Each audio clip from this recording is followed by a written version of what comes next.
La mañana del entierro, el cielo estaba encapotado y una llovizna fina empapaba las lápidas del cementerio. Elena permanecía de pie junto a la tumba abierta de su marido, con los ojos secos y el corazón encogido, escuchando apenas las palabras del sacerdote. A su lado, su hijo Mateo, de 17 años, sostenía un paraguas con mano temblorosa. Llevaban 3 días de velatorio, de condolencias, de abrazos vacíos, y Elena ya no sentía nada. Solo un cansancio infinito y una extraña sensación de irrealidad, como si todo aquello le estuviera pasando a otra persona. Fue entonces cuando lo vio. Al otro lado del cementerio, parcialmente oculto tras un ciprés centenario, un hombre observaba la ceremonia. Llevaba un abrigo oscuro, el cuello levantado, y un sombrero que le ocultaba media cara. Pero sus ojos, aquellos ojos grises e inconfundibles, la atravesaron como un cuchillo. Elena sintió que el suelo se movía bajo sus pies, que el aire se le escapaba de los pulmones, que el mundo entero se detenía. Aquel hombre era su primer marido. El padre de su hijo. El hombre al que había enterrado 10 años atrás. La ceremonia continuaba, ajena a su desmoronamiento. El sacerdote recitaba salmos, los asistentes murmuraban sus pésames, el ataúd descendía lentamente hacia el fondo de la fosa. Pero Elena ya no estaba allí. Su mente había retrocedido 10 años, a otro cementerio, a otro entierro, a otro ataúd. El ataúd de su primer marido. Aquel hombre que ahora la miraba desde detrás del ciprés, con una mezcla de dolor y de urgencia, y que, al ver que ella lo había reconocido, se giró y se alejó a paso rápido hacia la salida. Elena soltó el brazo de su hijo, murmuró una excusa, y se abrió paso entre los asistentes. Corrió por los senderos de grava, esquivando lápidas y ramos de flores, con el abrigo empapado y el corazón latiéndole en la garganta. Lo vio cruzar la verja del cementerio, subir a un coche viejo, arrancar. Gritó su nombre, 1, 2, 3 veces. Pero el coche ya se alejaba calle abajo, dejando tras de sí una nube de polvo y una certeza terrible: su primer marido estaba vivo. Y acababa de huir de ella. Aquella noche, Elena no pudo dormir. Se quedó sentada en el sofá del salón, con una taza de té que se le enfrió entre las manos, repasando una y otra vez lo sucedido. Había enterrado a su primer marido 10 años atrás. Lo había visto morir, o al menos eso creía. Recordaba el accidente de coche, la llamada del hospital, el reconocimiento del cadáver. Recordaba el entierro, el ataúd cerrado, la tierra cayendo sobre la madera. Recordaba las semanas de duelo, las noches sin dormir, la sensación de que su vida se había acabado. Y sin embargo, aquel hombre del cementerio era él. Estaba segura. Lo habría reconocido en cualquier parte. Mateo, que había visto a su madre salir corriendo del entierro, le preguntó qué pasaba. Elena no supo qué responder. ¿Cómo le dices a tu hijo que su padre, al que nunca conoció, está vivo? ¿Cómo le explicas que el hombre al que enterraron hace 10 años no era su padre? Mateo había crecido sin padre, con la historia de un héroe muerto en un accidente de tráfico, con una fotografía en la mesilla de noche que nunca cambió. Ahora, de repente, aquella historia se desmoronaba. Y Elena no sabía si debía contárselo o mantenerlo en secreto. Pasó varios días sin salir de casa, atormentada por la duda. Contrató a un detective privado, un hombre discreto que se llamaba Andrés, y le pidió que investigara. Quería saber si el hombre del cementerio era realmente su primer marido, dónde vivía, qué hacía, por qué había desaparecido. Andrés aceptó el caso, y durante las semanas siguientes se sumergió en la investigación. Lo que descubrió era tan absurdo como aterrador. El hombre del cementerio era, efectivamente, su primer marido. Se llamaba Joaquín, y llevaba 10 años viviendo en una pequeña ciudad de la costa, bajo una identidad falsa. No había muerto en el accidente. Todo había sido una farsa, una mentira urdida con la complicidad de unos cuantos. El hombre que Elena enterró era un desconocido, un vagabundo que se parecía a Joaquín y al que alguien había colocado en el coche antes de estrellarlo. ¿Por qué? El detective no lo sabía, pero tenía una hipótesis: Joaquín estaba metido en algo turbio, algo relacionado con el narcotráfico, y fingió su muerte para escapar de sus socios. O de la policía. O de ambas cosas. Elena sintió que el mundo se desmoronaba. No solo había perdido a su segundo marido, sino que acababa de descubrir que el primero, el padre de su hijo, no estaba muerto. Que durante 10 años había vivido engañada, llorando a un hombre que en realidad estaba vivo, criando sola a un hijo que no sabía la verdad. La rabia y el dolor se mezclaban en su pecho como dos fieras peleando. Rabia contra Joaquín, contra su cobardía, contra su mentira. Dolor por todo lo que había sufrido en vano. Y una pregunta que le quemaba los labios: ¿por qué había vuelto? ¿Por qué se había dejado ver en el entierro? ¿Qué quería de ella? La respuesta llegó una noche, cuando un sobre anónimo apareció bajo la puerta de su casa. Dentro había una nota, escrita a mano, con letra nerviosa. Decía: lo siento. No quería que me vieras. No debí ir. Pero necesitaba ver a mi hijo. Una sola vez. Ahora me voy para siempre. Perdóname. Elena leyó la nota una y otra vez, con lágrimas cayéndole por las mejillas. Luego se levantó, fue al cuarto de Mateo, y se lo contó todo. Sin omitir nada. Sin ahorrarle el dolor. Porque su hijo tenía derecho a saber la verdad, por dura que fuera. Mateo escuchó en silencio, con el rostro pálido y las manos entrelazadas sobre las rodillas. Cuando su madre terminó, se quedó un rato callado, procesando lo que acababa de oír. Luego levantó la vista, y Elena vio en sus ojos algo que no esperaba. No era rabia, no era tristeza. Era determinación. Quiero conocerlo, dijo. Quiero ver a mi padre. Elena asintió, y supo que a partir de ese momento, su vida volvería a cambiar. Porque la verdad, por muy dolorosa que fuera, siempre encontraba la manera de abrirse paso. Y ahora que la puerta estaba abierta, ya no podrían cerrarla. La decisión de Mateo de buscar a su padre cambió por completo el rumbo de la investigación. Elena, que hasta entonces había dudado entre olvidar lo sucedido o seguir tirando del hilo, se sintió obligada a acompañar a su hijo en aquella búsqueda. No podía negarle algo así. Mateo tenía 17 años, era un muchacho serio, reflexivo, y llevaba toda la vida preguntándose quién era su padre. Ahora que sabía que estaba vivo, no iba a conformarse con una nota de despedida. Quería verlo, hablar con él, entender por qué se había ido. El detective Andrés retomó la investigación con nuevos bríos.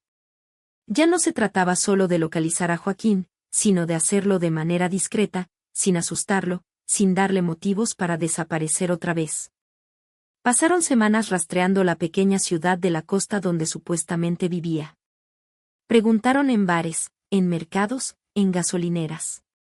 Mostraron una fotografía antigua, la única que Elena conservaba de su primer marido. Un hombre de pelo oscuro, mirada intensa, sonrisa torcida. Algunos lo reconocieron, otros no.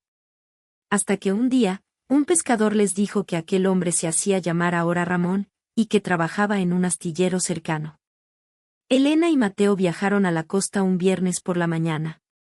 Iban en silencio, cada uno sumergido en sus propios pensamientos. Elena miraba por la ventanilla, viendo pasar los campos y los pueblos, y se preguntaba cómo sería el reencuentro. ¿Qué le diría a Joaquín después de 10 años de mentira? ¿Le gritaría? ¿Le abrazaría? ¿Le pediría explicaciones? No lo sabía. Solo sabía que tenía que hacerlo. El astillero era un lugar ruidoso, lleno de grúas y de chispas de soldadura. Preguntaron por Ramón, y un capataz les señaló un barracón al fondo. Allí lo encontraron, inclinado sobre una pieza de metal, con un mono de trabajo y las manos manchadas de grasa. Cuando levantó la vista y los vio, palideció. Dio un paso atrás, como si quisiera huir. Pero no huyó. Se quedó quieto, mirando alternativamente a Elena y a Mateo, con una expresión de culpa y de miedo. Elena habló primero. Le preguntó por qué. ¿Por qué lo había hecho? Porque había fingido su muerte, porque la había dejado sola con un hijo pequeño. Joaquín bajó la cabeza, y durante un momento pareció que no iba a responder. Luego, con voz temblorosa, empezó a hablar. Les contó que 10 años atrás se había metido en un negocio sucio, algo relacionado con el contrabando de tabaco. La cosa se torció, y sus socios lo amenazaron. Le dijeron que si no pagaba, lo matarían a él y a su familia. Él, desesperado, decidió fingir su muerte. Compró la complicidad de un amigo, preparó el accidente, y desapareció. Pensó que era lo mejor. Pensó que protegiéndose a sí mismo, los protegía a ellos. Elena escuchó aquello con lágrimas en los ojos. No sabía si creerlo. ¿Era aquella la verdad, o una mentira más? ¿Era Joaquín un héroe que se sacrificó por su familia, o un cobarde que huyó para salvarse? Las dos cosas, quizás. Y sin embargo, mirando a su hijo, viendo la emoción contenida en su rostro, supo que lo importante no era juzgar a Joaquín, sino permitir que Mateo tuviera la oportunidad de conocer a su padre. Mateo dio un paso al frente. Se quedó frente a Joaquín, mirándolo a los ojos, sin decir nada. Luego, con una voz que apenas se oía, le preguntó si sabía quién era él. Joaquín asintió, con lágrimas cayéndole por las mejillas. Dijo que sí, que lo sabía, que lo había reconocido en el cementerio, que llevaba años siguiéndolo de lejos, viéndolo crecer sin atreverse a acercarse. Y que lo sentía más de lo que podía expresar. Mateo lo abrazó, y los dos lloraron juntos, padre e hijo, después de 17 años de silencio. Elena los observaba, y sentía que algo se rompía y se soldaba al mismo tiempo. Ya no había vuelta atrás. La verdad estaba sobre la mesa, y ahora tenían que aprender a vivir con ella. Los días siguientes fueron extraños. Joaquín, o Ramón, como se hacía llamar ahora, empezó a llamar a Mateo. Primero con timidez, luego con más confianza. Hablaban por teléfono, se enviaban mensajes, y al cabo de unas semanas decidieron verse de nuevo. Elena no participaba en aquellos encuentros, al menos no al principio. Sentía que aquello era algo entre padre e hijo, y no quería entrometerse. Pero una noche, Joaquín la llamó. Le pidió perdón, le dijo que nunca había dejado de quererla, y que si ella se lo permitía, le gustaría volver a formar parte de sus vidas. No como marido, no como pareja, sino como el padre de Mateo. Alguien en quien confiar, alguien con quien contar. Elena no supo qué responder. Colgó el teléfono, se sentó en el sofá, y lloró. Lloró por el pasado, por el presente, por el futuro incierto. Y luego, con una calma que no esperaba, decidió darle una oportunidad. Por Mateo. Por ella misma. Porque el rencor no llevaba a ninguna parte, y la vida era demasiado corta para desperdiciarla en odios. Con el tiempo, Joaquín se fue integrando en sus vidas. No se mudó con ellos, no intentó recuperar el matrimonio perdido, pero se convirtió en una presencia constante. Iba a las comidas familiares, asistía a los partidos de fútbol de Mateo, lo ayudaba con los estudios. Elena y él se trataban con respeto, con cariño incluso, pero sin pasión. Era una relación nueva, distinta, construida sobre las cenizas de la antigua. Una relación que, contra todo pronóstico, funcionaba. Un día, Mateo le preguntó a su madre si lo perdonaba. Elena se quedó pensando un momento, y luego respondió que sí. Que lo perdonaba. No por él, sino por ella. Porque el perdón era la única manera de seguir adelante. Y porque, a pesar de todo, Joaquín era el padre de su hijo. Y eso, al fin y al cabo, era lo único que importaba. La vida seguía, y ellos tenían que seguir con ella. Juntos. Como una familia. Por extraña que fuera. Por rota que estuviera. Porque las familias rotas también podían funcionar, si había amor. Y amor, a su manera, si lo había. La integración de Joaquín en la familia no fue un camino recto, sino un sendero lleno de curvas, de avances y de retrocesos. Había días en que todo parecía fluir con naturalidad, en que las risas llenaban la casa y el pasado se difuminaba como una mala sombra. Y había días en que la herida se abría de nuevo, en que Elena no podía mirarlo sin recordar los años de soledad, sin sentir una punzada de rabia que le quemaba el pecho. Joaquín lo sabía, y no intentaba forzar nada. Se mantenía en un segundo plano, dispuesto a desaparecer si su presencia resultaba insoportable, pero también dispuesto a quedarse si lo necesitaban. Era una actitud humilde, paciente, que a Elena le inspiraba respeto a pesar de todo. Mateo, por su parte, florecía con la presencia de su padre. El chico, que siempre había sido callado y reservado, empezó a abrirse. Hablaba con Joaquín de fútbol, de música, de sus planes de futuro. Le contaba sus dudas, sus miedos, sus sueños. Joaquín lo escuchaba con una atención casi reverencial, como si cada palabra de su hijo fuera un tesoro. Y en esas conversaciones, Elena veía nacer algo hermoso, una relación que nunca debió interrumpirse, un vínculo que había sobrevivido a la mentira y a la distancia. Un día, Joaquín le propuso a Elena algo inesperado. Quería contarle la verdad a todo el mundo. Quería dejar de esconderse, de usar nombres falsos, de vivir en la sombra. Quería presentarse ante el pueblo como lo que era, un hombre que había cometido un error terrible, que había fingido su muerte, y que ahora quería enmendarlo. Elena se quedó sin palabras. Le preguntó si estaba seguro, si sabía lo que eso significaba. Joaquín le dijo que sí, que lo había pensado mucho, y que ya no podía seguir viviendo así. Que quería que su hijo se sintiera orgulloso de él, y que para eso necesitaba limpiar su nombre. Elena lo apoyó, aunque con miedo.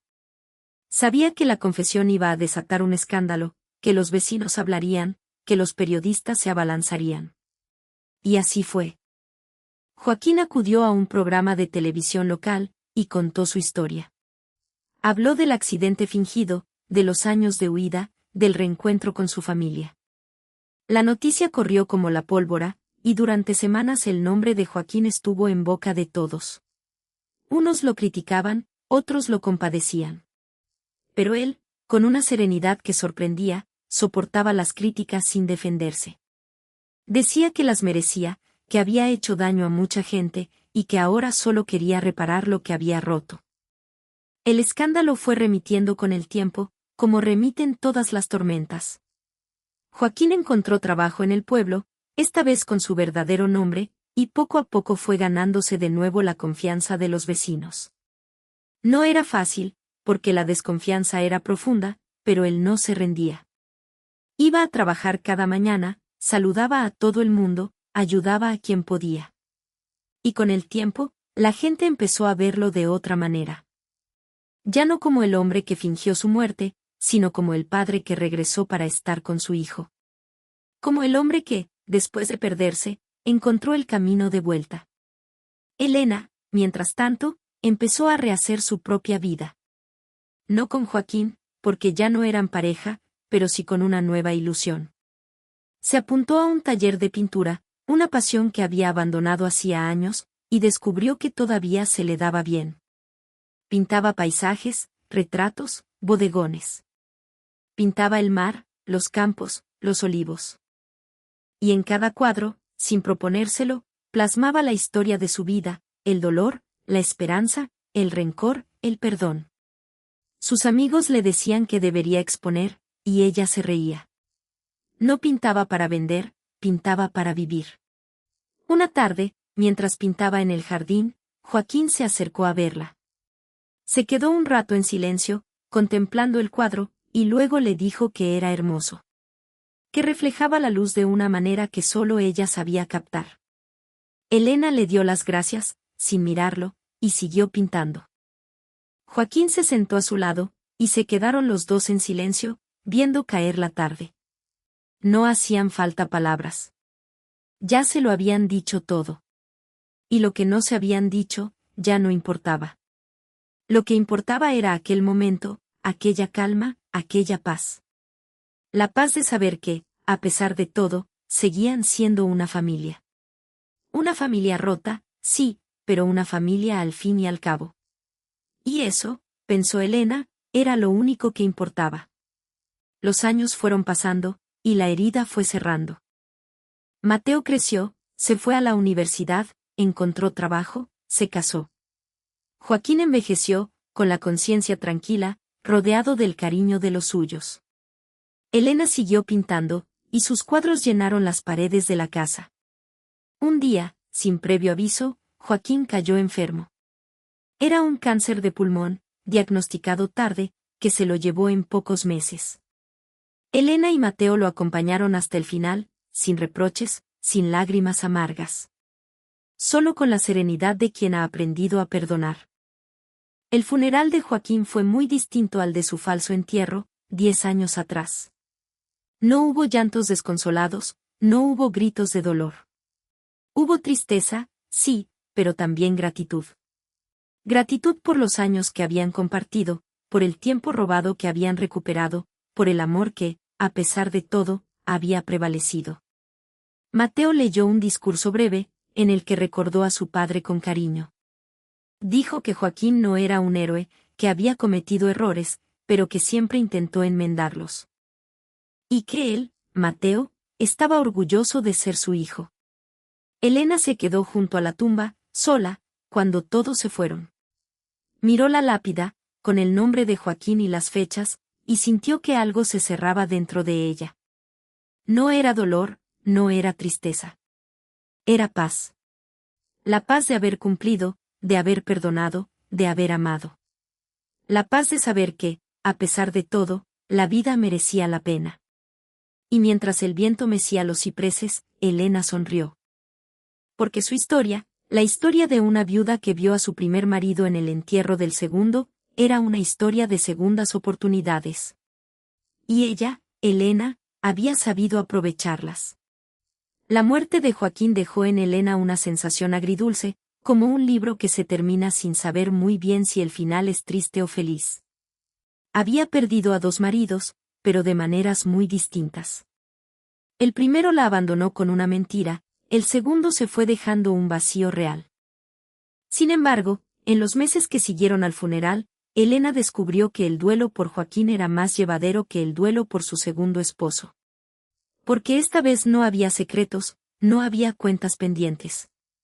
Solo la paz de haber compartido un tiempo, de haberse perdonado, de haberse despedido. Mateo, que ya era un hombre hecho y derecho, se convirtió en su mayor apoyo.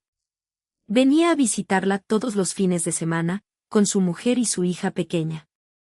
Llenaban la casa de ruido, de risas, de vida. La nieta de Elena, que se llamaba Clara, correteaba por el jardín persiguiendo mariposas, y su risa era como un bálsamo para el alma.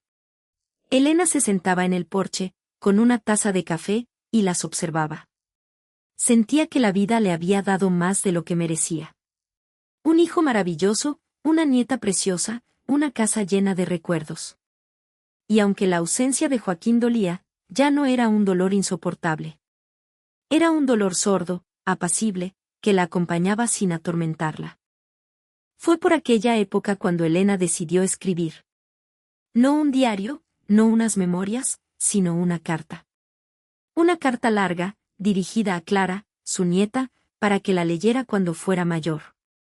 En ella le contaba la historia de su abuelo, de su desaparición, de su regreso.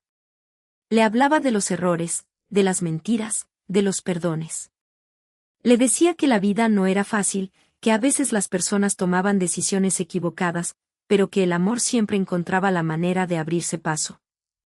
Y le pedía que nunca juzgara a su abuelo sin conocer su historia, porque su historia era también la suya, la de toda la familia. Elena guardó la carta en un sobre, junto a una fotografía de Joaquín y otra de Mateo, y la escondió en el cajón de la cómoda.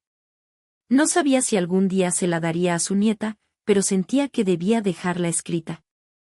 Era su manera de cerrar el círculo, de asegurarse de que la verdad no se perdiera, de que las generaciones futuras supieran de dónde venían. Un día, Mateo le propuso algo que la sorprendió. Quería hacer un viaje, él y ella solos, al pueblo de la costa donde Joaquín había vivido durante sus años de huida. Quería ver el astillero, la casa donde su padre se escondió, los lugares que habían formado parte de aquella vida secreta. Elena aceptó, no muy convencida. No sabía si aquel viaje le haría bien o le reabriría viejas heridas. Pero Mateo insistió, y ella no supo negarse. El viaje fue extraño, lleno de emociones contradictorias. Recorrieron la pequeña ciudad, visitaron el astillero, se sentaron en el muelle viendo el mar. Mateo le hacía preguntas, y Elena respondía lo mejor que podía. Hablaron de Joaquín, de sus años en la sombra, de su trabajo, de sus rutinas. Y poco a poco, Elena fue entendiendo cosas que no había entendido antes. La soledad de Joaquín, su miedo, su arrepentimiento. Comprendió que su primer marido no había vivido bien, que su huida no fue una liberación, sino una condena. Y sintió por él una compasión que la reconfortó. Al final del viaje, se sentaron en un acantilado, viendo la puesta de sol. Mateo le cogió la mano, y le dio las gracias. Gracias por no haberse rendido, por haberlo criado sola, por haberle permitido conocer a su padre. Elena le sonrió, con lágrimas en los ojos, y le dijo que no tenía nada que agradecer. Que él era lo mejor que le había pasado en la vida, y que todo lo demás había merecido la pena. Se abrazaron, madre e hijo, y se quedaron un rato en silencio, viendo cómo el sol se hundía en el mar. De vuelta a casa, Elena sintió que algo se había transformado en su interior. Ya no cargaba con el peso del pasado, ya no se atormentaba con preguntas sin respuesta. Había encontrado la paz, no en el olvido, sino en la aceptación. Aceptaba lo que había sido, lo que no pudo ser, lo que fue. Y aceptaba, sobre todo, que la vida no era perfecta, pero que merecía la pena vivirla. Los años siguientes fueron tranquilos. Elena siguió pintando, cuidando el jardín, disfrutando de su nieta. La carta para Clara siguió en el cajón de la cómoda, esperando. Un día, cuando Clara cumplió 18 años, Elena se la entregó. La joven la leyó en silencio, con lágrimas en los ojos, y luego abrazó a su abuela. Le dijo que entendía, que no la juzgaba, que estaba orgullosa de su familia. Y que la historia de su abuelo, lejos de avergonzarla, le daba fuerzas. Porque demostraba que las personas podían cambiar, que el perdón era posible, que el amor era más fuerte que el error. Elena murió unos años después, en su cama, rodeada de su familia. Se fue en paz, como había vivido sus últimos años. Sobre la mesilla de noche había una fotografía de Mateo, otra de Joaquín, y el dibujo de un acantilado que Clara le había regalado. En la pared, sus cuadros. En el jardín, sus flores. Y en el corazón de todos, su memoria. La enterraron en el cementerio del pueblo, entre sus dos maridos. Una lápida sencilla, con su nombre y una frase que Mateo eligió, Elena. Madre, esposa, mujer libre. Supo perdonar. Y allí, cada primavera, los cipreses florecen. Y el viento, al pasar, parece susurrar una historia. La historia de una viuda que vio a su primer marido en el entierro del segundo, y que en lugar de derrumbarse, decidió seguir viviendo. Porque la vida, a pesar de todo, siempre merece la pena. Y porque el amor, el de verdad, nunca muere. Solo cambia de forma, como la luz del sol al atardecer. Suave, dorada, eterna.